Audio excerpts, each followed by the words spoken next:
La disponibilité d'une énergie électrique efficace et fiable vient à coup sûr booster les activités socio-économiques.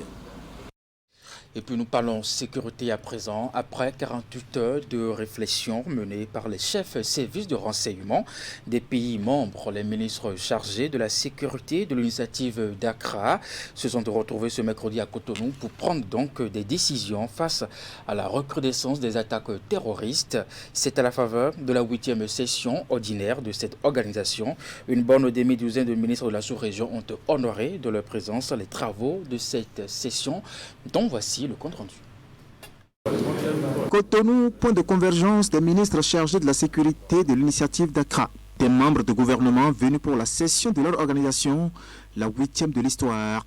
Une session consacrée à la problématique de l'insécurité dans la sous-région et qui fait suite à 48 heures de réflexion menées par les chefs de services de renseignement des pays membres.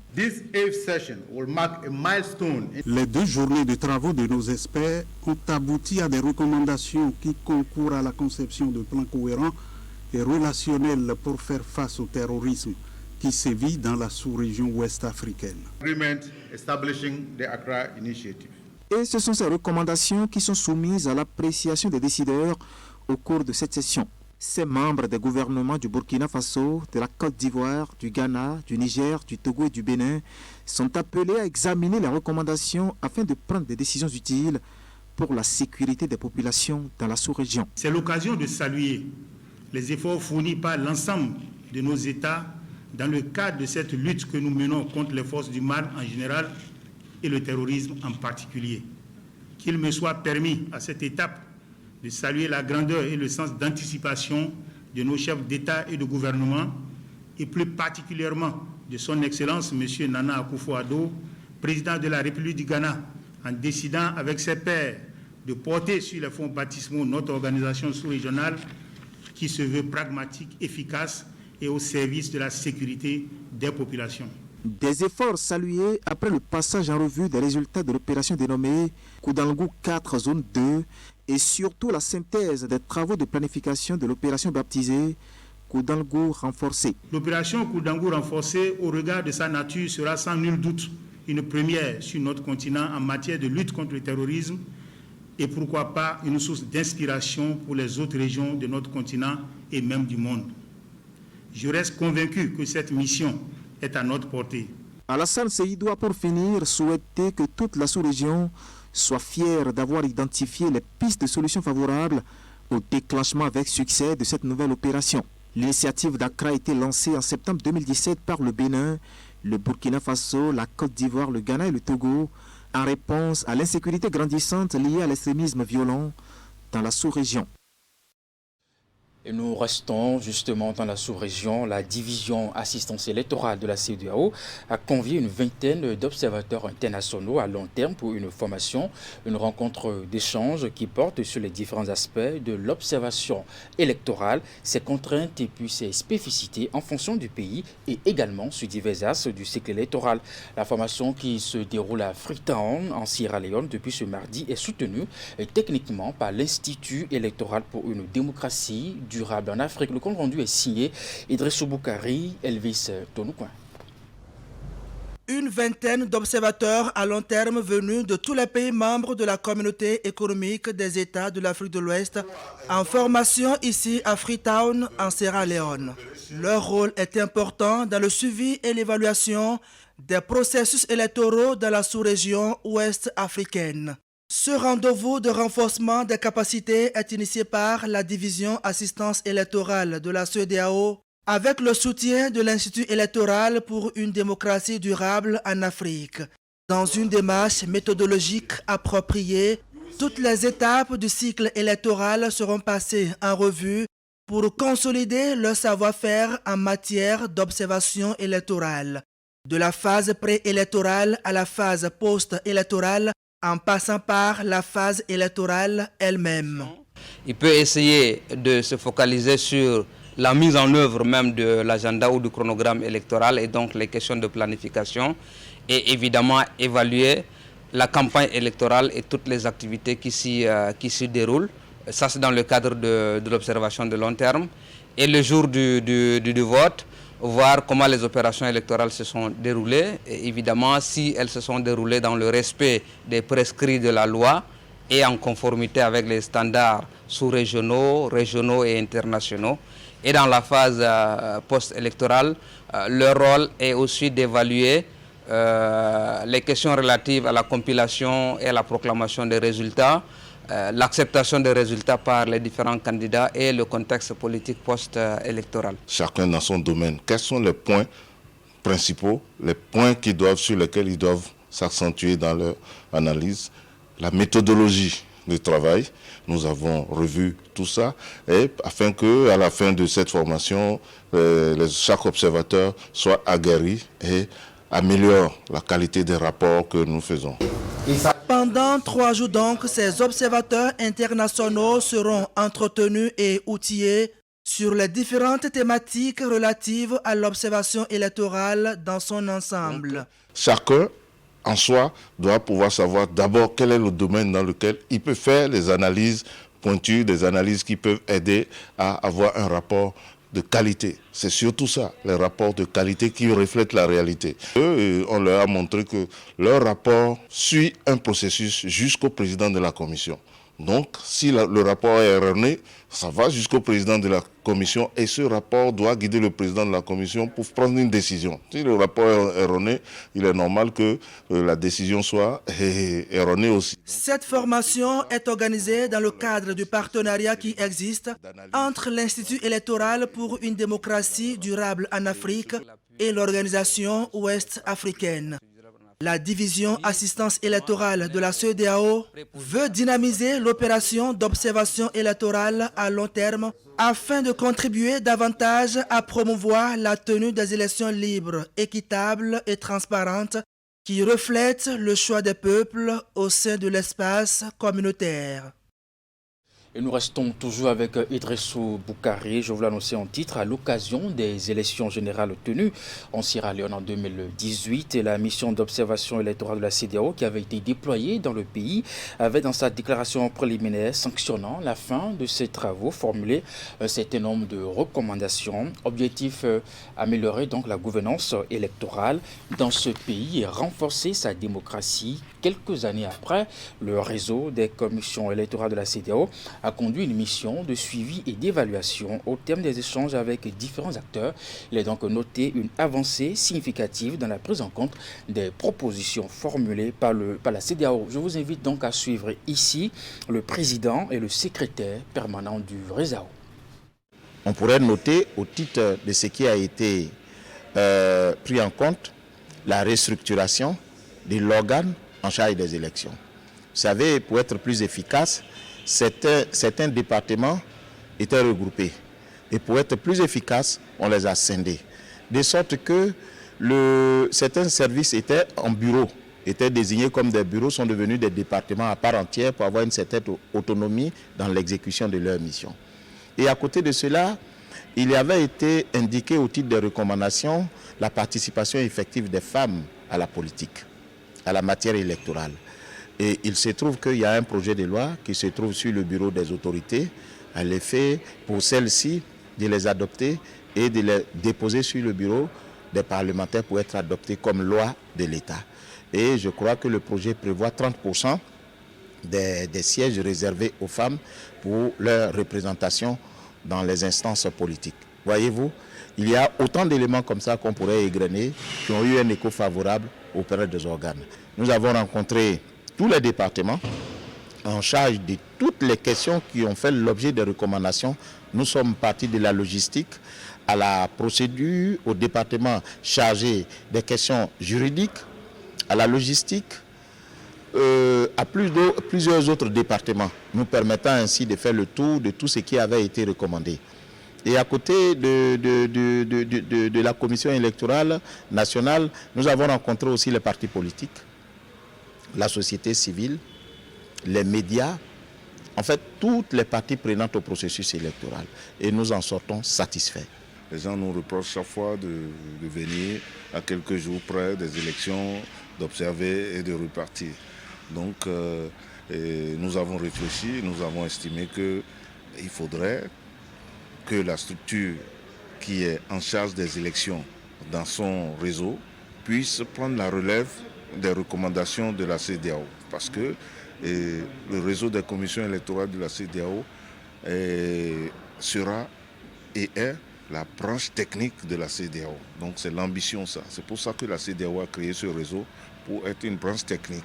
Donc si la CEDEAO observe et fait des recommandations, il est normal que le réseau prenne la relève et aille discuter avec ses pairs de comment avancer, comment ces recommandations peuvent être mises en œuvre. Il y a eu déjà les missions de suivi en Sierra Leone, en Guinée, en Gambie, et où des équipes de Econec sont allées rencontrer ces différentes commissions électorales pour discuter de l'application, de la mise en œuvre des recommandations de la CEDEAO. Donc ce n'est pas la première mission. Econec a initié ces missions de suivi il y a quelques années et je pense que nous continuons dans la même lancée. Allez, je suis avec vous, Romaric Villon. Je rappelle que vous êtes responsable des ventes à domicile à Canal+ Bénin, secteur Cotonou. La suite de ce 13 € Bénin, c'est avec vous. Bonjour et merci d'être là. Bonjour monsieur le journaliste, bonjour fidèles téléspectateurs de Canal 3 Bénin. Alors rapidement, quelle est la nouveauté chez Canal+ en ce moment? La nouveauté chez Canal+ en ce moment, et ce depuis le 8 avril, c'est bien sûr le réabonnement. Sur le réabonnement, tous nos clients qui se réabonnent actuellement ont des bonus. Ça voudra dire quoi? Depuis le 8 et ce jusqu'au 21 avril 2022, tous ceux-là qui se réabonnent ont automatiquement 15 jours de la formule de 40 000. Donc 15 jours de toutes les chaînes de notre bouquet, de notre décodeur. Alors est-ce qu'en dehors de cette offre, y a-t-il d'autres surprises pour vos abonnés? Toujours chez Canal, il y a toujours de surprises. Depuis le 1er avril et ce jusqu'au 31 janvier 2023, tous ceux-là qui sont coupés il y a longtemps, qui sont coupés il y a au moins 90 jours, quand ils vont se réabonner, bénéficieront automatiquement de toutes les chaînes en bonus et cependant 21 jours. C'est systématique? C'est systématique. Systématique. Tous ceux-là qui sont coupés il y a longtemps et qui veulent voir beaucoup de chaînes, ils se disent ben, j'ai raté beaucoup de choses sur Canal+, je ne sais plus comment se présente ce bouquet-là. S'ils se réabonnent automatiquement, ils ont 21 jours de toutes les chaînes. Donc, alors quels sont donc les programmes à suivre en ce mois d'avril? Les programmes à suivre, il y a par exemple déjà à partir du 25 avril prochain, il y a la nouvelle série Création originale Canal+, et qui retrace les péripéties d'une juge qui a vu son père inculpé dans une affaire de meurtre et elle essaiera de tout faire pour quand même laver le nom de sa famille, laver le nom de son père. Et il y a également, depuis le 11 passé sur Novelas TV, Madame Fazili et ses filles, ce feuilleton-là qui a commencé, ça se passe tous les jours du lundi au vendredi à partir de 17h. Sans oublier que ce samedi, il y a bien sûr Abidjan, capitale du riz, vieux contre jeunes, ceux-là qui adorent le riz, l'humour. Vous pouvez également vous connecter sur Canal+ Première. Vous allez pouvoir suivre. Parfait. Alors comment on s'abonne et puis on se réabonne? C'est très facile et c'est très simple. D'abord s'abonner, ça veut dire prendre le décodeur. Tous ceux-là qui ne l'ont pas encore, il y a nos points de vente qui sont installés un peu partout sur le territoire national. Vous verrez les points de vente où c'est mis distributeur agréé. Vous verrez également des points de vente où c'est mis Canal+ Store. Rapprochez-vous de ceux-là, vous allez pouvoir prendre le décodeur. Et également, vous verrez au niveau des grands artères, au niveau des grands carrefours, certains jeunes installés un peu partout. Rapprochez-vous de ceux-là. Actuellement, le décodeur est à 5 000. À partir d'un premier abonnement de 10 000, le tout, ça vous fait 15 000. Et donc, avec 15 000, vous avez votre décodeur, vous avez la parabole et vous avez les accessoires également gratuitement. Parfait, merci à vous. Pour se réabonner, également, il faut suivre le même processus ou carrément prendre son portable, taper étoile 880 dièse en plus 5 ou carrément vous tapez étoile 855 si vous êtes abonné Move étoile 805 étoile 5 étoile 3 dièse et vous allez pouvoir vous réabonner. D'accord. Allez, merci à vous, monsieur Romaric Villon. Je rappelle que vous êtes responsable des ventes à Canal+ Bénin. Et je précise, secteur Cotonou. C'est bien ça. Allez, restez avec nous pour la suite de ce 13 € Bénin. La mairie de Cotonou a procédé ce mercredi 13 avril 2022 au lancement des travaux dirigés dans les écoles techniques de la commune. Ce sont des séances de révision pour accompagner les différents apprenants en classe d'examen pour la session de 2022. Le lancement a eu lieu au lycée Koulibaly et celui de Pondéou, Ali, Momouni et Derombévi. Les travaux dirigés démarrent ce mercredi 13 avril 2022 dans les établissements techniques de la commune de Cotonou. C'est à travers une descente de terrain que le premier adjoint du maire Luc Atropo a procédé au lancement de ces activités. Avec sa délégation, ils sont allés constater l'effectivité des TD au lycée Koulibaly de Cotonou et au lycée technique et professionnel de Kondéou. Et quand tu vois dans la maison également, dans tous les lycées, Koulibaly est ici, il faut avouer qu'ils savent ce qu'ils font. La maison est bien entretenue malgré les maigres moyens. Et le travail se fait très bien puisque nous avons eu les impressions des étudiants qui sont prêts à faire en sorte que le résultat en fin d'année soit probant. Au cours de la visite, le premier adjoint au maire a eu quelques échanges avec les apprenants. Et comme lui, le discours des responsables de ces établissements se résume à l'importance des travaux dirigés à quelques semaines du démarrage des examens nationaux. Très tôt, nous démarrons les examens. Déjà le 2 mai, nous démarrons les examens. Et donc pour les 4 jours où nous aurons fait dans les cours de renforcement de la mairie, je crois que ça va les aguerrir pour affronter donc les différentes épreuves des examens qui viennent. Donc c'est une très bonne chose puisque cette année, nous démarrons avec la mairie. Dans l'histoire de l'enseignement technique, c'est la première fois qu'un maire pense renforcer un peu la capacité de nos apprenants, histoire de permettre d'améliorer le résultat des examens. Nous le félicitons beaucoup pour ça. Nous sommes en semaine sainte, en bon catholique. Je demande que Dieu bénisse cette œuvre. Pour les dispositions pratiques, la mairie se dit entièrement disponible pour accompagner ces deux établissements techniques de la ville afin que les résultats des candidats aux prochains examens soient probants. Le 23 août de chaque année est célébrée la journée internationale du souvenir de la traite négrière et de son abolition. Le cadre qui accueille l'événement chaque année est la ville de Ouidah. Pour une bonne réussite de l'édition de cette année, le comité de commémoration a organisé ce mardi dans la ville de Ouidah une conférence de presse pour expliquer, bien entendu, les préparatifs en cours. Reportage. C'est une conférence de presse consacrée au souvenir vivace de la traite négrière et à son abolition qu'a organisé le comité de commémoration du 23 août. Lieu choisi pour l'événement, le Centre culturel de rencontres internationales John Smith à Ouidah, qui en est une illustration et où on pouvait noter la présence des dignitaires du culte vaudou. Tout comme eux, l'occasion était aussi offerte aux Béninois, aux institutions, fondations et associations de mémoire d'être informés de la prochaine organisation. La traite négrière et l'esclavage, c'est une tragédie qui a duré plus de 300 ans, mais qui avait connu une fin. Mais faut-il laisser sous silence ou oublier cette tragédie? C'est le lieu de vous parler de la GISNA et du SECOM 23, dans les détails et dans la suite. La Journée internationale du souvenir de la traite négrière a été instituée par l'UNESCO en 1998. Raison, la tragédie qu'était l'esclavage qui s'effaçait de la mémoire de nombre de personnes alors que l'Afrique en avait payé un lourd tribut, dont les femmes représentaient 30% des déportés. Alors, le SECOM 23 août vise des objectifs. Notre association a pris ces objectifs de l'UNESCO à son compte pour essayer de l'appliquer à notre pays.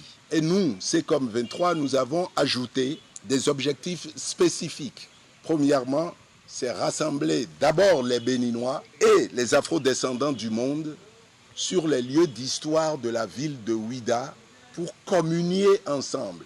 Deuxièmement, c'est de mettre en valeur et de partager le patrimoine culturel que nous avons ici à Ouidah.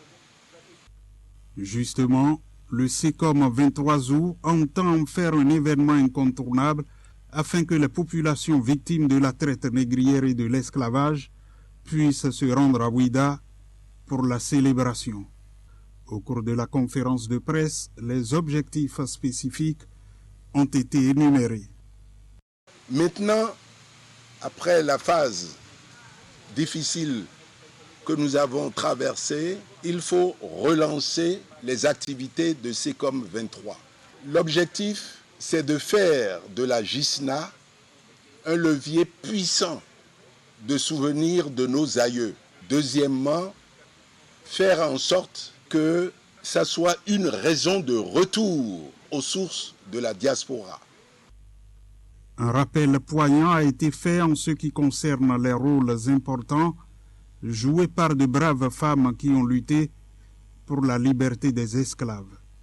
Au nombre d'elles, la reine angolaise Nzinga, puis la guadeloupéenne, la solitude mulâtresse dont les actes ne pouvaient passer inaperçus. Pour la commémoration de cette année, le SECOM 23 veut se souvenir encore des 13 millions de captifs et déportés africains victimes de la tragédie que sont la traite négrière et l'esclavage. Et puis je vous l'annonçais en titre, c'est un marché bien construit de par ses hangars, sa clôture, ses toilettes, mais qui n'est pas utilisé depuis fort longtemps. On se pose bien la question pourquoi. Alors sur les lieux, aucune activité commerciale. Or les résidents, les habitants de la Zoka en ont grand besoin. Voici donc le constat d'un marché construit mais abandonné. Les raisons, mais surtout la désolation des habitants de ce quartier. Nous sommes dans la Zoka, à Abomey-Calavi, ce quartier résidentiel célèbre pour avoir été au centre d'une rocambolesque affaire domaniale et ce marché d'infortune érigé pour desservir les riverains et combler un vide. Il restera à ce jour fermé, en dépit de ses hangars pratiquement achevés, sa clôture et même ses toilettes. Et pendant ce temps, les riverains sont impatients. Vous savez, c'est un quartier résidentiel, huppé de toute la commune de Calavi. Je le dis, j'affirme. Voilà, vous voyez comment c'est tracé. Et si vous avez envie de manger là, il vous faut de la tomate, du piment, du sel, de l'oignon, autres, les ingrédients. Il faut se déplacer jusqu'à Pota pour aller à Topa, notre Topa de Calavi là d'abord. Et déjà l'espace est là. Les gens se plaignent. Mais je ne peux pas dire les raisons profondes qui ont fait que ce marché est là encore, comme ça, végète. De l'intérieur, voici à quoi il ressemble. Certes, des hangars, les uns plus vieux que les autres, mais le tout abandonné à la rune, au milieu d'herbes sauvages, à la merci de reptiles et d'oiseaux. Si c'est bien fait, les divorcés sociaux ne vont plus rester dedans. Vous voyez maintenant, parce que c'est là. La nuit, ils sont là et après, ils sortent. Et comme il n'y a pas de lampadaire, ils créent ce qu'ils veulent. Les plus impatients, ce sont également ces dizaines de bonnes dames, ayant souscrit aux multiples et onéreuses formalités d'attribution de hangars et qui à ce jour ne voient rien venir. De quoi se poser des questions. Des gens avaient déjà récolté 15 000 pour leur dire qu'ils auront place dans le marché. Mais voilà que le marché n'est pas ouvert. On n'a pas construit plus de hangars, c'est vaste. Il y a des toilettes derrière là-bas qui sont construites, d'accord. Mais mon plus grand plaisir serait que ce marché-là soit mis en activité. Il semble évident, cependant, que le bout du tunnel ne soit guère pour demain. L'autorité est claire, la mairie a dû revoir ses plans. Le marché de Zoka, dans sa forme actuelle, sera purement et simplement rasé. La raison, la voilà. C'est simplement dû au fait que le ministère du cadre de vie a un projet. Sinon, bon, vous savez qu'il y a un projet gouvernemental de construction des marchés modernes. Donc, il y a ce marché de Zoka qui est pris en compte par ce projet-là. Donc, c'est ce que je peux dire. Mais je crois que d'ici à là aussi, les travaux, parce que c'est à casser et à reprendre carrément. C'est le même cas pour le marché de Flacomé dans Godomé. Donc les femmes seront délogées et les travaux vont démarrer aussi là. La réponse qui m'a été servie est que le président Talon avec son gouvernement a décidé de maintenir ces marchés-là pour les divers et que le marché de gros sera construit plusieurs fois. Mais quand on vous sert cet argument, n'ayant pas de documents, qu'est-ce que vous voulez que je fasse? Si nous engageons une action sur le marché pour dire, bon, installation provisoire, on est d'accord.